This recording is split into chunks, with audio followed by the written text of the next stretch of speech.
ఈ దాసులందరూ ఇక్కడేం చేస్తున్నారు? వీళ్ళ కళ్ళు కనిపించవా? ఒక పక్క నాకు వైద్య పరీక్షలు జరుగుతున్నాయి, పొమ్మని వీళ్ళని. చిత్తం మీరు ఆవేశపడకండి. వాళ్ళకి నేనే సాంబ్రాణి పొగ వేయమన్నాను. దానివల్ల గదంతా పరిశుభ్రం అయిపోతుంది. చాలా బాధగా ఉంది హకీమా సాహిబా. ఇదిగో ఇప్పుడే మలాం పూస్తాను, దాంతో కొంచెం నిమ్మలిస్తుంది. హకీమా సాహిబా, నాకు చాలా మండిపోతుంది. హకీమా సాహిబా, నాకు దీనివల్ల తగ్గిపోతుందిగా.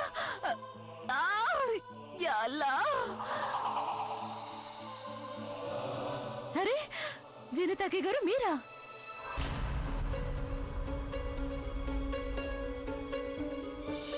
ఈ ఔషధం కనుక 2 చుక్కలు ఎక్కువిస్తే ఇది రోగి ప్రాణాలే తీసేస్తుంది.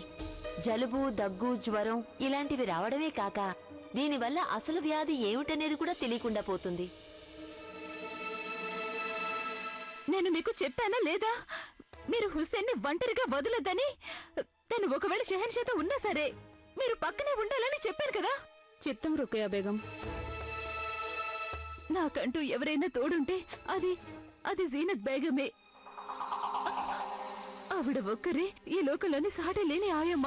హకీమా సాహిబా, నేను పక్కన లేని సమయంలో హుస్సేన్ కి కనుక ఏదైనా హాని జరిగితే ఇక మీకు పుట్టగతులు ఉండవు. అందుకని మీరు నాకు త్వరగా నయం చెయ్యాలి. మీరేం కంగారు పడకండి బేగం సాహెబా, మీరు చాలా త్వరలోనే కోలుకుంటారు. పైగా హోషియార్కి నేను మీకిచ్చే ఔషధం గురించి వివరంగా చెప్పాను. కానీ నేను తొందరగా కోలుకోవాలి హకీమా సాహిబా. త్వరలోనే మీరు ఆరోగ్యవంతులైపోతారు. ఇక నాకు సెలవిప్పించండి. ఆదాబ్.